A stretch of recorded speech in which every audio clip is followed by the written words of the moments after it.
Hello everyone, welcome back to the podcast. Today I'm joined with Dave, and it's going to be kind of I guess, a World Cup podcast special, really, because we both enjoy football, and Dave does a lot with football and like people with autism as well. So it's going to be a really good mix of an episode. So Dave, it's great to have you on today.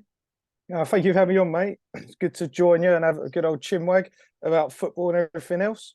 Yeah. W Dave, would you mind just doing a little intro of yourself? Cool, yeah. So I'm Dave. I'm the head coach, or one of the head coaches at Football Fun Factory. We deliver fun, unique, exciting football experiences for children from 2 to 12 years of age, right across the UK. And yeah, we're all about breaking down barriers to opportunity and getting as many children running around and enjoying their football. So yeah, we're all about participation and making football fun. Yeah, I think that's what it's all about, isn't it? Like having just fun, I guess. Yeah, mate. To be fair, if you think back to probably all your earliest childhood memories of sport, hopefully they're fun. You don't always remember what the score was, what you did in a certain session, but excuse me, you remember all the fun stuff you had with your friends and playing your matches and your games and all sorts. So yeah, I think for me that's the most important thing. Yeah, because it is, especially at a young age, it's really hard to get involved, I guess, with like sport and everything. Yeah, I think there are maybe not as many barriers now because there's Mm. many grassroots clubs and there's so many coaches doing so much to support young people. But I think sometimes just taking that first step into that environment can be quite daunting. So I think with us having zero pressure, zero expectation, anyone with any experience or ability can join us. I think that's where we're kind of not say changing things, but that's where we're sort of coming from and seeing huge numbers participating, which is fantastic for everyone. Yeah, it is really fun because with football, there's so much you can do. Like not just play your football match, but like you can do like mini games and stuff like that. So it's good fun. Yeah, so our sessions are a mix of fun, exciting football games and lots of match play, but we're more concerned about developing the child and the player. So we will do as many activities and games where we can help children develop valuable life skills like looking after others, being kind, teach them what sportsmanship is all about and fair play and things like that. So yeah, we're kind of taking a holistic approach with our sessions. Yeah, it's a good way to be because like is it like a everyday thing like with the sessions? So we deliver.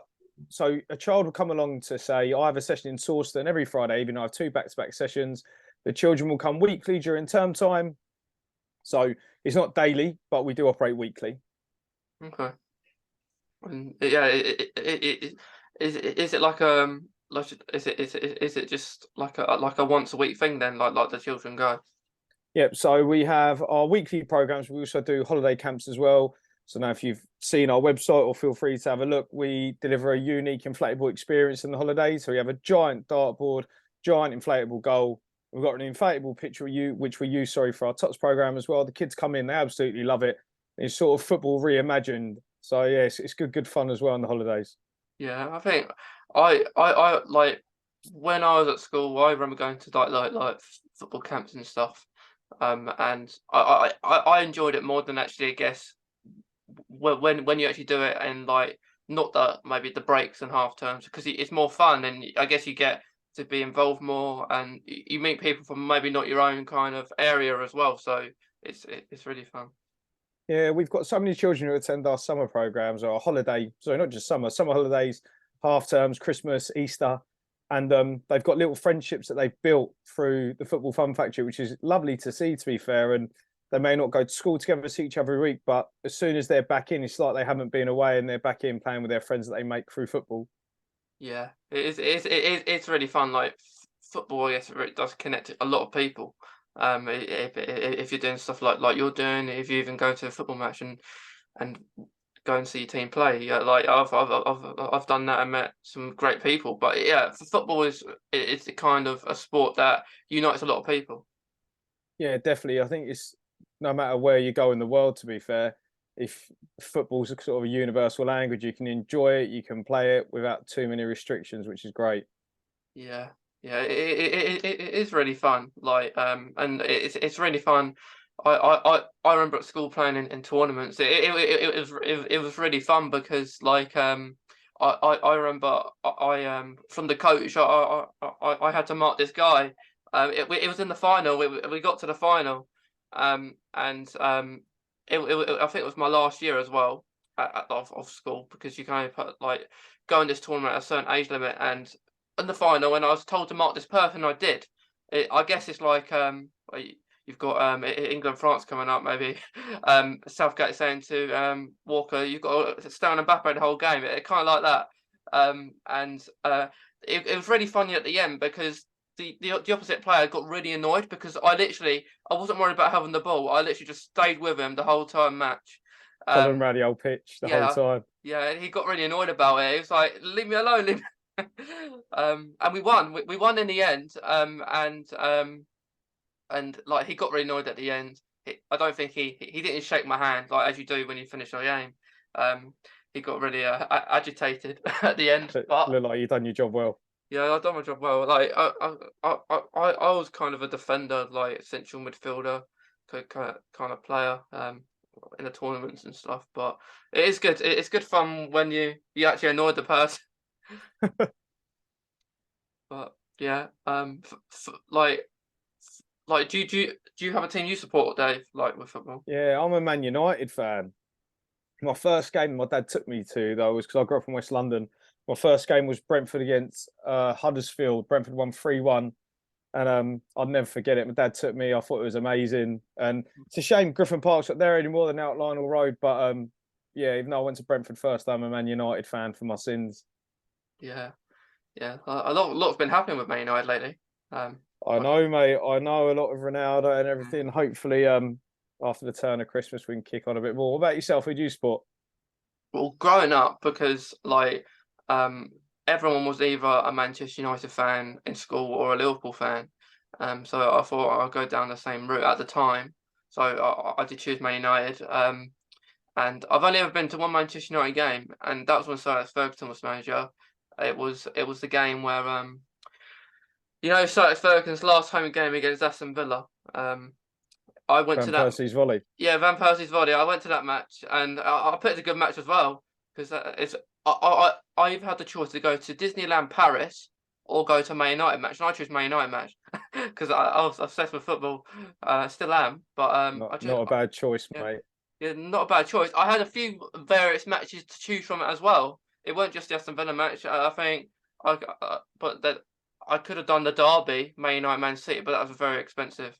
Even more so. But yeah, I had that. I had the tour. I had the tour around, and in the tour at the time, it had a Sir Alex Ferguson dummy, and at the time it looked so real. I thought he was in front of me, and I was speechless. I kind of daydreamed a little bit, all blocked all noise out, and then I saw him, and I thought, and then I get told it's a dummy. I was like, oh, it's a dummy. Um, but it was really good. It was a really good experience. Because unlike maybe if you go to a low league team, it's very expensive and hard to get tickets to go to see Man United now. Yeah, I know. It's just the way it's going. But if you ever get the chance to go, it's definitely worth it, isn't it? Yeah, but now more so, I'm not. I'm more local now. So I'm more of like an Ipswich fan. I've season ticket of Ipswich Town, so and they're doing pretty well at the moment. So They're doing really well. yeah, they're doing pretty well. They've got the old Um, they got Kieran McKenna, who used to be with Man United. So I think in the cup, I think Ole Gunnar Solskjaer has been to a couple of games. I thought see Ipswich play, so it's good. But I don't know. I don't know. I would like to say we keep him for a while, but if he keeps going, a top team might take him. Never know, mate. Hopefully, Ipswich go up and he'll stay with you, but you'll have to see. Yeah, yeah, I do really like it, but like with football matches, like because having autism as well, that I went to when Ipswich played Norwich once, and I went to Norwich, and it was a really weird experience. Like I stayed in the Norwich hotel, and I'm an Ipswich fan, and they said no Ipswich fans are allowed in the hotel. So I kind of said I'm not an Ipswich. And they said no one in this hotel because it's right next to the ground. The hotel I was in was right next to the ground. Oh, okay. and they said you can't wear an Ipswich. Ipswich kits are banned in the hotel, so you can't wear one. So I did wear one. I just covered it up, because and then I only stayed about 15 minutes in the game because of how it was almost like you sardines, and Yeah. um of course I've been to Norwich Ipswich at home. It's much different when you go to an away match than a home match, because it was really the kind of like really close contact, and so I left, but I watched it from the hotel window. Oh, So, brilliant! So you got to see yeah, the game still. yeah, and I also got told that you can't watch it from the window. You have to actually watch it in, because and then I thought I'm not doing that. Ipswich lost anyway. There you go, mate. But at Yeah, least you've got to have a view of the game in some way. yeah, yeah. It is great. Like I think I do like going to the games. It's just I missed like the it's different because you don't hear like no one's talking about it. It's really like you're actually there in the experience rather than hearing like a commentator in the background. Yeah, you can't beat the feeling of a live game and the noise of the crowd. And so I used to work at Southampton, and obviously we were very fortunate. We would get season tickets.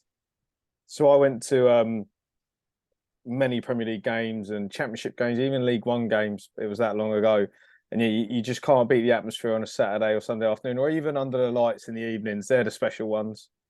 Yeah, they are. I always love a night game. Like especially like for Ipswich, I guess like it's always a lot of Tuesday night games. At this time of year, it's really cold as well. So I guess not many like you'd be surprised. Quite a lot of people do go out at night time now, but I do like the experience. I like the experience of getting home late. Yeah, no, it's good, mate. I think it's just the spectacle being under the lights just makes it a little bit more exciting. There's something different about it.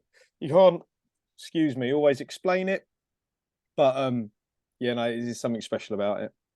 Yeah, yeah, because you don't really get that in the Premier League, really, a night game in the Premier League, unless it's maybe this time of the year. This time of year, they tend to do quite a lot around the Christmas period, don't they? Yeah, Into the yeah. New Year. But they log it right up. But yeah, I think it's a week after the World Cup they're back, aren't they? So Yeah, I can't wait for it to return. yeah.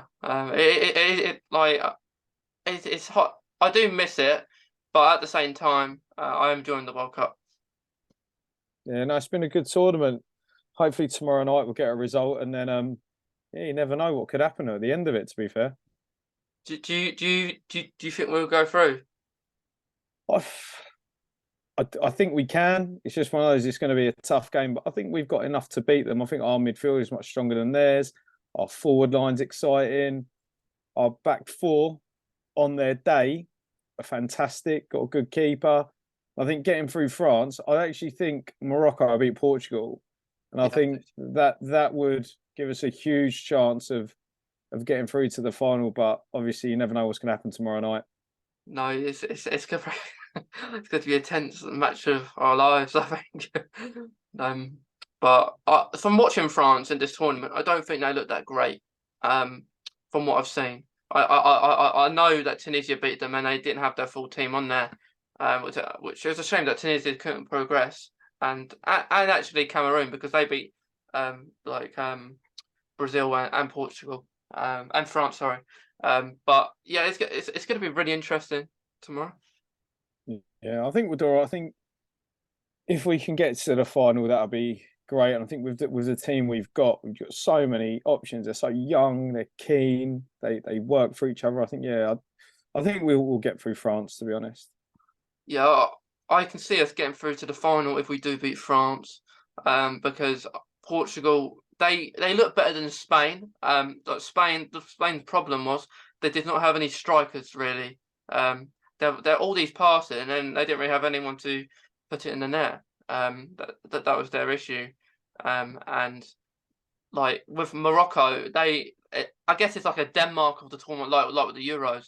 They are like they're the surprise guys, they don't look too bad either. They play good football.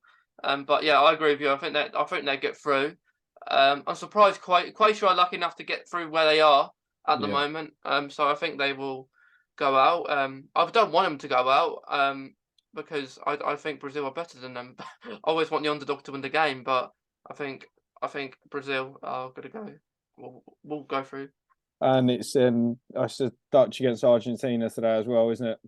Yeah, that that's gonna be a harder game.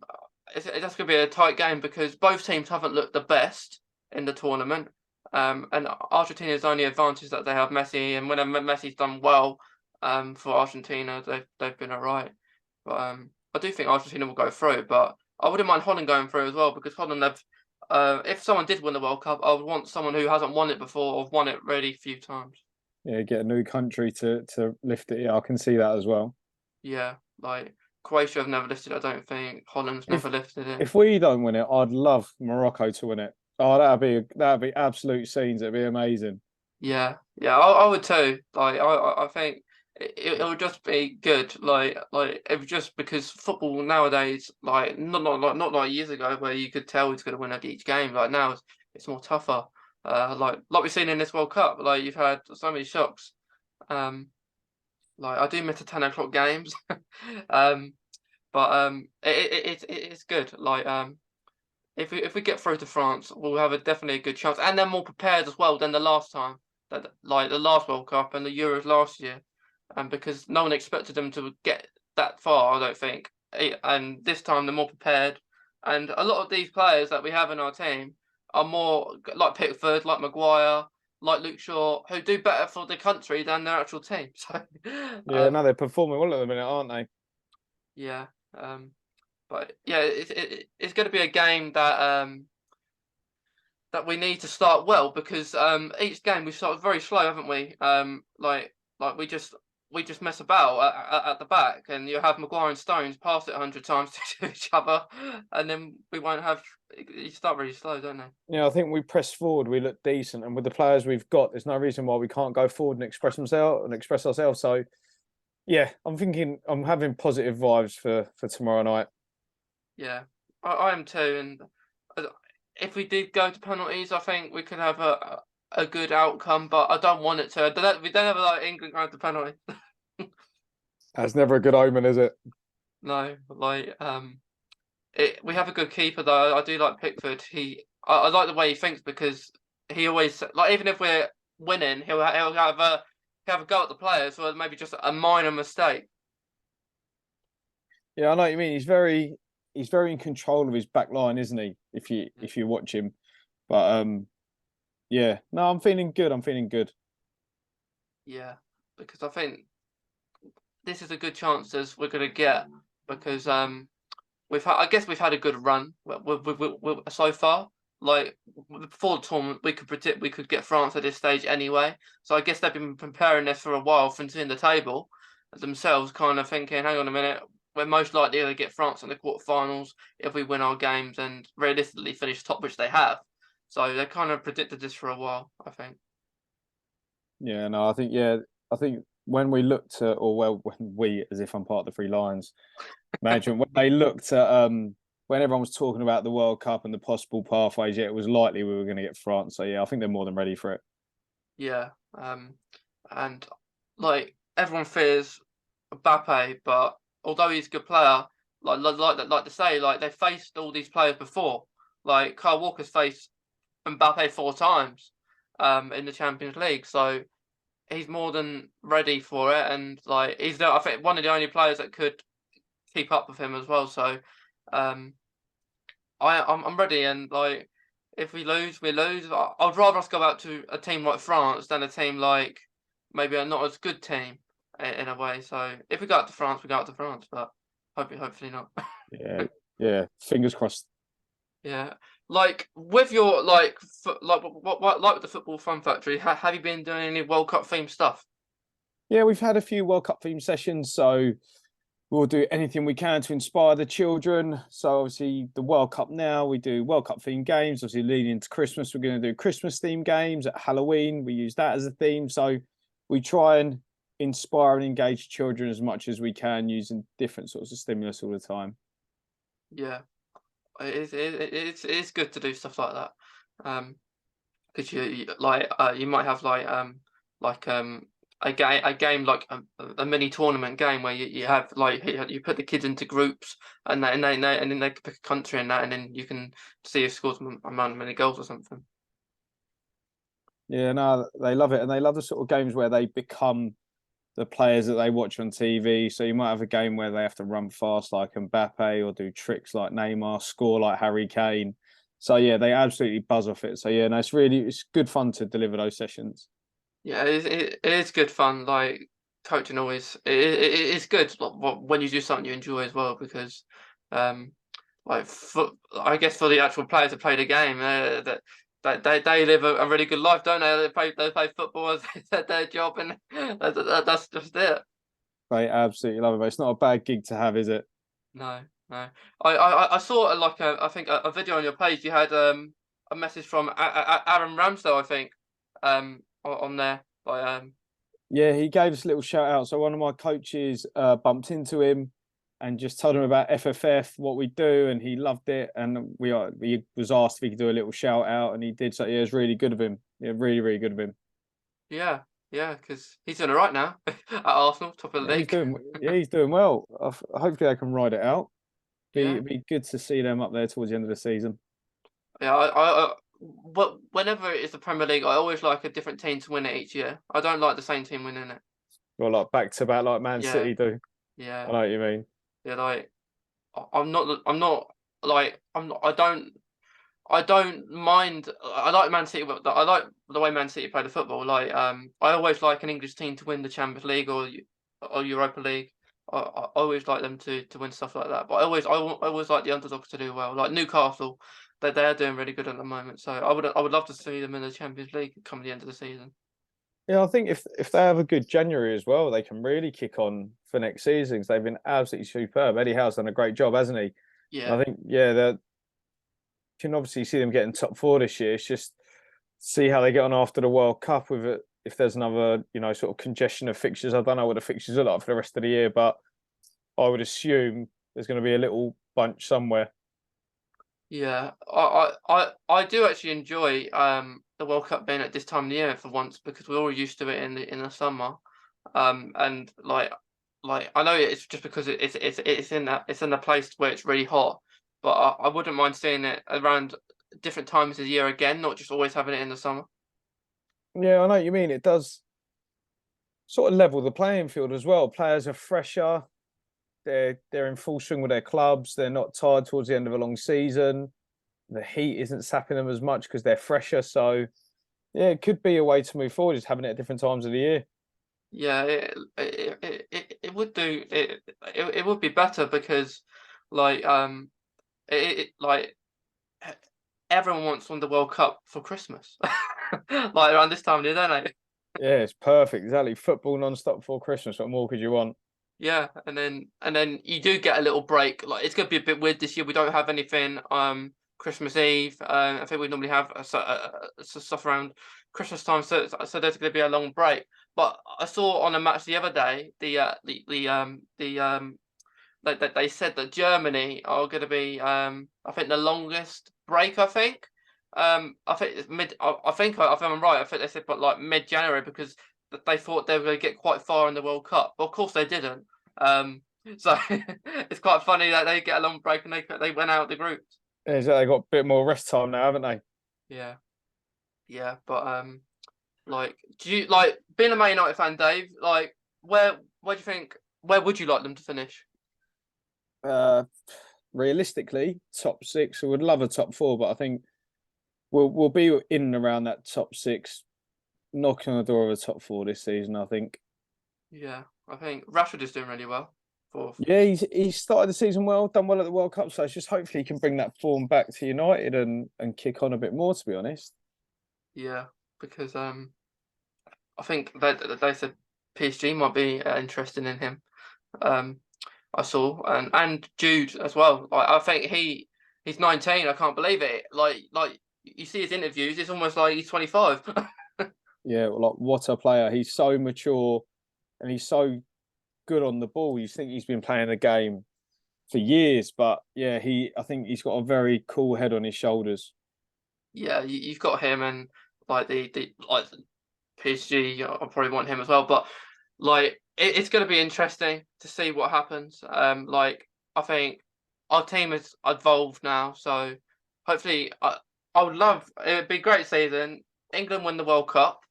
Man United finish in top four, maybe, and then Ipswich get promoted because they've been in, I think, League One for about 5 years now. So it would be nice because just to see them get promoted, because it's always doom and gloom with them. Yeah, back in the UEFA Cup, Europa League days, that'd be nice. Yeah, yeah. But I think with autism side of things, I always like to see, like, if they have like maybe a sensory room or a room people can go to in football stadiums as well. Because I think I was talking to some people from the Ipswich Stadium, where like they could do that because it's better, like, especially like with COVID and everything. Some people can be immunocompromised and stuff like that. So if they just want to go to a room where they can even watch the game, like through a gap or something, that I think they are doing that at quite a few stadiums. I think Watford were doing it. Arsenal, Emirates have Yeah, apparently got a really good setup there as well, which is great. I mean, it's the whole thing of eliminating barriers to participation, and participation isn't just playing; it's spectating and enjoying football. So, I think clubs are doing the right things, to be honest, mate. yeah, they are, and like I think it's just great. It's great to see those kind of things, um, because it when a club's more it's like that. That will make maybe people go because they have that there. Yeah, 100%. I think yeah, if you've got that option, you can go there, you can have some time to yourself. You got your own safe space, and I think yeah, look, might be what puts off a lot of people like yourself going to games, because you just think, if I'm not going to be comfortable or happy, but there's a place you can go to, it must be a massive help having that there. Yeah, yeah. I'm unsure if Ipswich has that at the moment, but I think I did put the idea forward, and I probably will, I guess, chase that up soon to see if that's got anywhere or anything, because it's something that would benefit a lot of people. Like, if it's a place that you can go out, or like just people be more understanding for different people. Yeah, Um, definitely. and I always like to meet whenever we get a new manager, I always like to meet the new manager. I haven't may have been able to meet the new manager, and I have a season ticket, and I haven't really gone this year due to being like compromised myself, so I can't and it like as before when the pandemic was going, like the lockdowns and that, that they made people have, I guess, tests, but now you don't have to do that. Like, it's all kind of gone, isn't it? All those rules and stuff. So it's harder to go, but like, luckily, I can still watch the games if I want at home. I do have a way to watch them, but I do hope next year I can go to some games just to watch them get promoted, hopefully. Yeah, fingers crossed, mate. Fingers crossed. Yeah, fingers crossed. Like, do you, because do you like any? Is it just Man United you like, or do you have a local team, or is Man United your local team? So obviously, yeah, Man United is my team, and that's who I support. But after working at Southampton for a few years, and seeing the journey the club was on, seeing a lot of the players sort of come through League One, Championship, and the Premier League, I always look out to see how Southampton are doing. Sorry, and yeah, they'll always have a little soft spot for me, if I'm honest.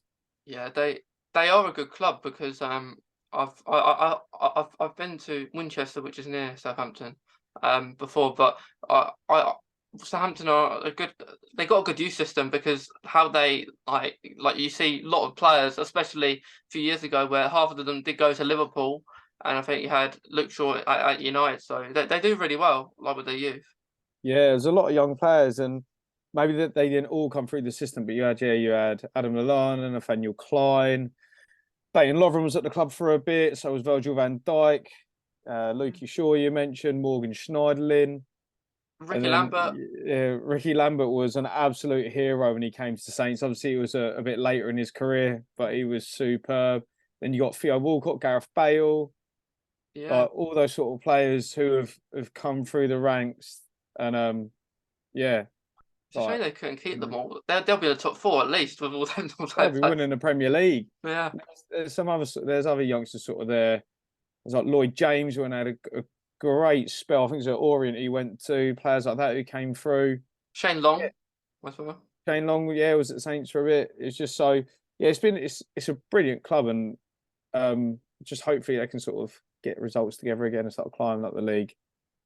Yeah, like I remember years ago, seeing Bournemouth do really well, because I see them at like they were in League Two, and then they played Ipswich a few times.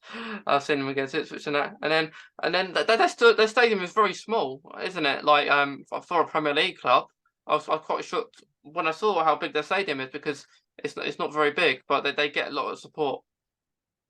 Yeah, it's not a huge stadium. I think you'd be quite surprised if you've never been at how small it is. But there's other stadiums as well. Like I've been fortunate enough to play at Craven Cottage, and I've been to watch games there, and that's a really small stadium. Once you're in there, it's tiny, but they can create an atmosphere, definitely.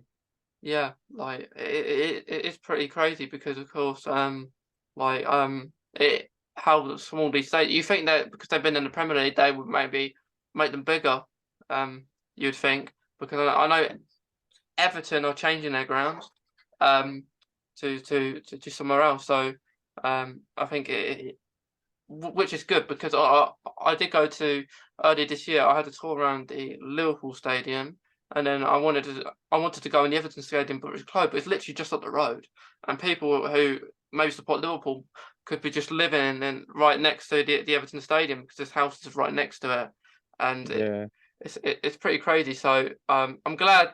Well, it's good for them that they are moving because you don't want to be that close to your rivals because just literally up the road you can walk down there. yeah, across Stanley Park. I've been to Goodison to watch Southampton. Actually, it's it's one of my favourite stadiums I've been to be honest. It's old school. It's decent. I've been to places like Fratton Park. That's old school. They've got character, those sort of stadiums. So yeah, it's great they're moving, but I will miss those like, older sort of stadiums. I think Portman Road must be the same. It's got a very sort of older feel to it. There's I think you got like the one big stand, haven't you? And then it's Yeah. kind of yeah, you get that old school sort of feel to it, which is what you love really. Yeah, it's a great stadium. Like I enjoy it. Like when I've gone to different away games in League One, I haven't gone on an away game for ages, due to pandemic. But I, I some of these grounds you go to and you think, is it going to collapse or something? Because I went to one and like because people cheering, you're in the way end. You're sitting on this kind of bench and it goes up and down at the back, and you think, is it going to collapse and stuff? And like I'd always get like you can get the coach from the stadium depending where it is. I remember once I did a Hull. I went to Hull. I went to the KC Stadium. It was like a birthday surprise a couple of years ago, and I thought, wait, we're in Hull, okay, and I'm watching it. 5 minutes gone, Hull score. So we didn't. I didn't even see a goal and thought, oh. And then you have to get back to the coach quickly straight after the game, and it's just sucking Hull. Um, but I've been to a few good ones. I think I've been to Birmingham. I think I've been to Reading as well. I've been to a few good stadiums. Um, but it's much harder when you have a season ticket, and if it's to play in the cup, like they're in the FA Cup next year. I think that'll be a lot different. You get like if you're a season ticket holder, you get you get like first choice to get the ticket, but it's different to us having a season ticket if you go for a cup game, which is slightly annoying. Yeah, I can imagine, mate. But I think that's the beauty of the FA Cup as well. If you get a ground that, say yourself, you haven't been to, you really want to go and check out, I think that's one of the best things about the cup, really. Yeah, yeah. Like, being an Ipswich supporter, you don't mind if you go out of the cup, which happens a lot. So pretty surprised it just got to the third. I've got to the third round, and they've got a pretty, I guess, a winnable tie against Rotherham in January because like they could progress to the fourth round and hopefully get maybe a big tie like Man United or Man City, which they'll probably lose, but it's good for the stadium because it gains, I guess, income for them where you're getting a big tie. Um, to Yeah, that's what do. you want. Get a good gate in. It's good for the club. Everyone's sort of happy, aren't they? Yeah, yeah, and then you never know. It's like the World Cup. You can get upsets in cup football as well. Within with that, so it's really fun when you get a cup tie because like y- like because sometimes your own league does play. If you're knocked out the cup, they play, don't they? If you're out of the cup, which I guess is more pressure on them because they're playing a day early, and knowing that not winning could be a lot of pressure on yourselves is pretty tough. Yeah, no, definitely, mate. Definitely. It's the beauty of the cup. Yeah. But Man United haven't won a cup for a while, have they? Now we haven't. I think the last one was under Mourinho. If I remember rightly, would have been around then, mate. So yeah, it's not been good, but hopefully we can turn that round. Excuse me, Yeah. within the next season or two. Yeah, I think they're doing much better. Like of course the whole Ronaldo situation kind of it's hard to put opinions on that situation because a lot of it does get revolved around Ronaldo and stuff like that. But I mean he's a very good player, but I just don't like one of the reasons with this World Cup. I don't want I wouldn't mind Argentina or Portugal winning it, but for instance, if England won it, it would all be about the whole team. Like, so for instance, if Argentina or Portugal won it, it would just be about like it's Ronaldo's cup, it's Messi's cup. And I like the fact like it's a team effort, not just because of one player. Yeah, I know what you mean. It would overshadow it, which would be probably a bit unfair on the rest of their teammates. But Mm. I completely get what you're saying, 100%. Like it's why I wouldn't mind seeing them. Like I'd probably rather Portugal win it to be honest than Argentina because Portugal have never won the cup, like the World Cup. Argentina have, but yeah, hopefully England. If not England, just someone who hasn't won it before. It or someone who's just won it maybe once or twice, like England have only won it once. Yeah, it'd be nice to get So, another one. yeah, but fingers crossed for tomorrow day. We pull through. Yeah, hopefully, mate. Hopefully. Yeah, let's hope so. But before we go, Dave, do you have any advice or anything else you want to say? The only thing that I would say is, obviously you touched on it earlier. Obviously, you've got autism yourself, and sometimes a lot of parents and children kind of may be a bit reluctant to attend programs. And I think what they should really keep in mind is it's down to the coaches and the facilitators should really adapt what they do for their child and for you and to meet their needs. Like I've been into schools and met with children before our camps just to make sure I can create the best environment for them. As you'll know, there'll be some people who prefer to have flashcards or a schedule for the day. So we create those. We do everything we can to just eliminate as many barriers to participation. So what I would say is if you're a parent and you want to take your child to a session, but you may have concerns because they have autism or anything like that, just send them, speak to the coach and see what you can do to create as many opportunities as possible for your child. Yeah, I think it's very good, like just to talk about it. I think, um, because I haven't coached for a while now, but I love football coaching, and it's really hard because like football is a contact sport, isn't it? And like as these last few years have been hard for everyone, but it's great when you like you say if someone says it in advance or flashcards can be really helpful for some people, which is really good. And yeah, but thanks for that, Dave. Some great advice for anyone watching or watching and seeing this episode. But yeah, it's been really enjoyable speaking to you today. And hearing about like the football fun factory. Oh, is there any more footballers have done little things with the football fun factory, or is it just Aaron Ramsdale? No, we've had a couple messages from a few players because we've got coaches up in York, so we've got a couple pro players that have done a few shutouts for us, but no, not too many at the minute. Hmm. Maybe you have to. Maybe because you had Aaron Ramsdale on, you could ask potentially if they did win the World Cup, they could do a message and send it to you saying football's come home or something. Oh, mate, that'd Yeah, be the dream. That'd be yeah, amazing.